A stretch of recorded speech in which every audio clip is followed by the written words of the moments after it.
Bismillahirrahmanirrahim.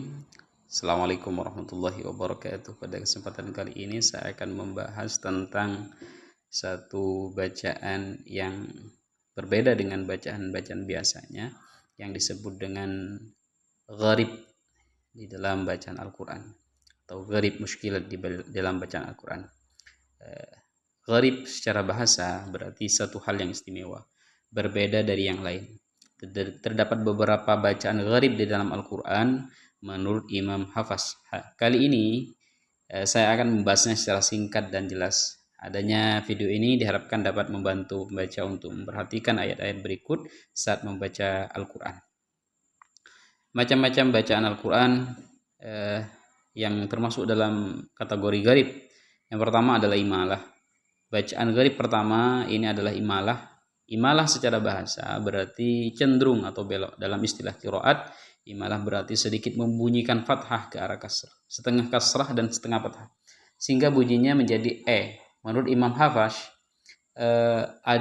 hanya ada satu bacaan yang dibaca imalah, yaitu pada surah Hud ayat 41. Bunyinya A'udzubillahi minasyaitonirrajim. Wa qala rakabu fiha bismillahi majreha wa mursaha. Pada dasarnya setiap alif yang berharakat fathah dibaca a. Namun khusus pada lafaz majraha dibaca sehingga bunyinya menjadi majreha. Itu adalah gharib pertama. Yang kedua adalah ismam. Secara istilah, ismam sebagai bacaan gharib kedua berarti memasukkan unsur dhammah pada sukun dengan cara memuncongkan bibir. Terdapat satu bacaan Al-Quran yang dibaca ismam menurut riwayat Hafaz, yaitu pada surah Yusuf ayat 11 yang bunyinya adalah qalu ya abana ma laka la ta'manna ala Yusuf. Saat membaca lafaz la ta'manna, tepatnya pada huruf nun, bibir kita perlu dimoncongkan menyerupai bentuk bibir saat membaca dhammah.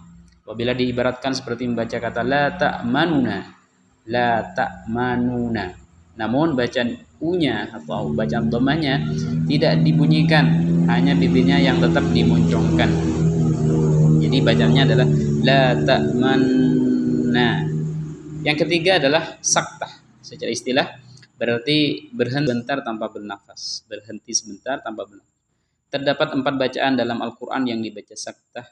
Pertama adalah surah Al-Kahfi ayat 1 sampai 2 yang berbunyi A'udzubillahi minasyaitonirrajim wa lam yaj'al lahu 'iwaja qayyima. Jadi berhenti. Jadi antara lafaz qayyima, iwaja, qayyima terdapat bacaan saktah, yaitu berhenti sejenak tanpa bernafas, sehingga bunyinya menjadi iwaja, berhenti sebentar tanpa bernafas langsung lam yaj'al lahu iwaja qayyima. Yang kedua surah Yasin yang berbunyi man ba'atsana mim marqadina hadza ma wa'adar rahman. Bacaan saktah pada ayat ini terletak pada lafaz mim marqadina hadza. Yang ketiga terdapat pada surah Qiyamah berbunyi wa qila man raq. Pada ayat ini terletak pada lafaz man raq, jadi berhenti sejenak tanpa bernafas.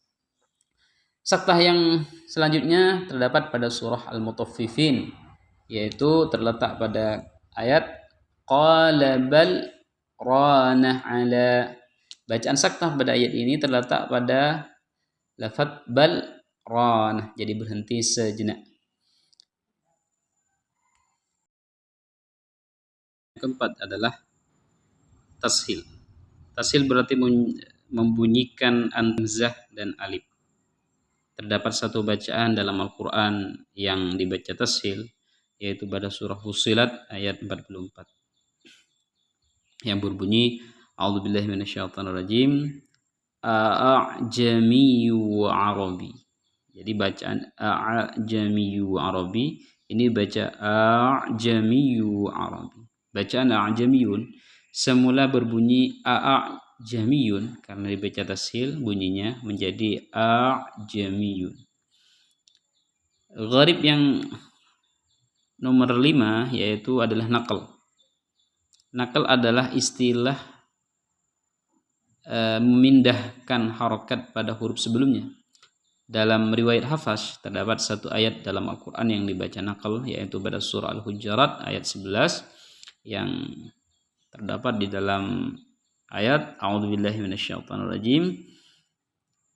Bismillahirrahmanirrahim. Bi'salismul fusuku ba'dal iman. Pada bacaan Al-Quran pada umumnya lafaz bi'sa bi'salismu dibaca bi'sal ismu. Namun karena menurut Imam Hafs lafaz tersebut dibaca nakal, maka bunyinya menjadi bi'salismu. Yang nomor 6 adalah badal. Badal adalah dalam hal ini berarti mengganti huruf dengan sebuah bacaan. Badal terdiri dari beberapa macam. Pertama, badal huruf hamzah dengan ya.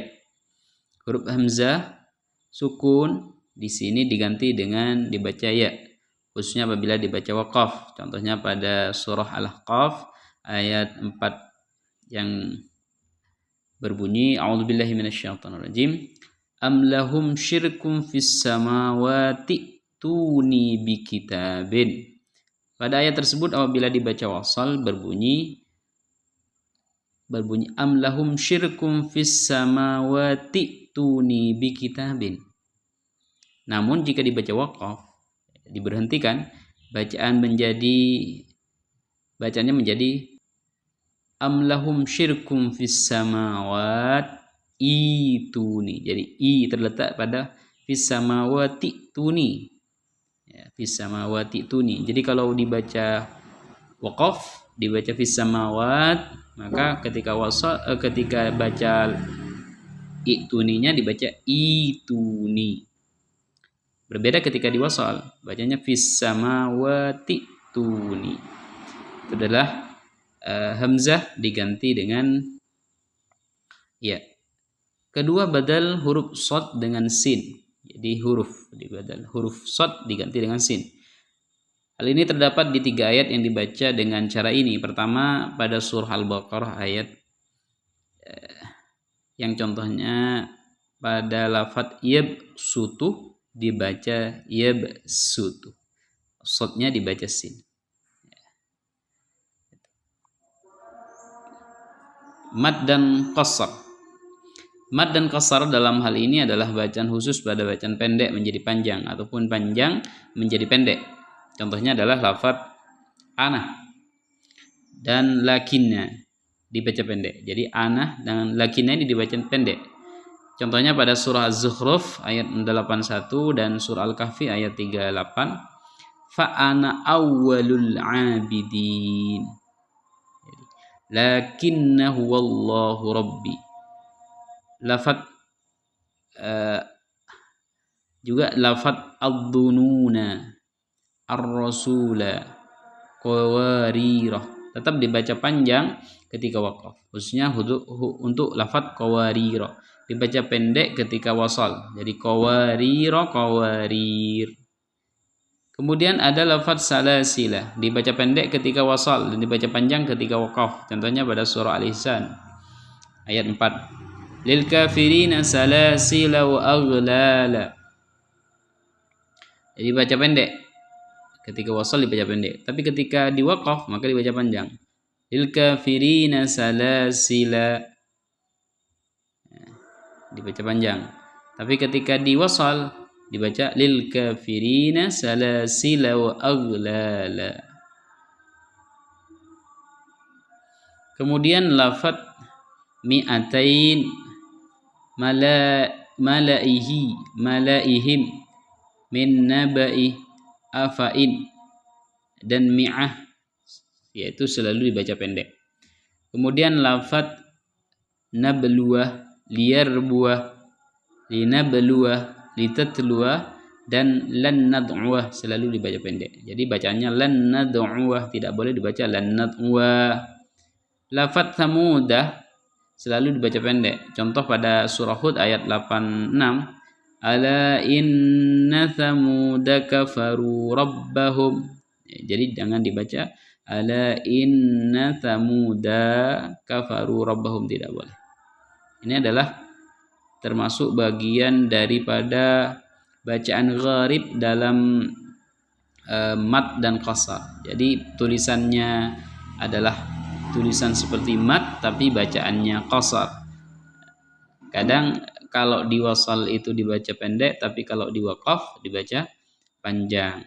Seperti itu. Ini adalah 7 macam-macam gharib dan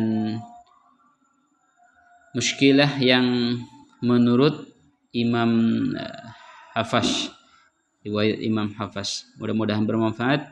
Assalamualaikum warahmatullahi wabarakatuh.